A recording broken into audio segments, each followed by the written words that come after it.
ทุกคนรถติดหลายจ้าเพิ่งฮอดบ้านรถติดจ้าไปแสดงอยู่พุ่นน่ะอยู่ศาลหลักเมืองพุ่นน่ะงานถนนข้าวเหนียวงานสงกรานต์จ้าเพิ่งกลับถึงบ้านจ้ารถติดมากเลยจ้าถนนเส้นบ้านขามจ้าหลับฝันดีทุกคนค่ะตื่นมาได้ส่งใหญ่สุขุสุขคนเด้อค่ะเด้อ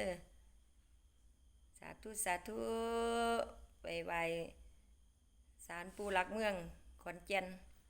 หยิบโศกไว้อยู่3 ใบจ้ามาลุ้นน้ำกันว่ามื้ออื่น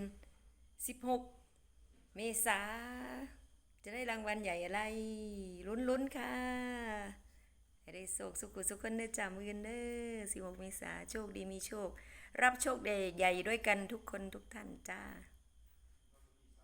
3 ใบลอตเตอรี่จ้ารอลุ้นพรุ่งนี้จ้า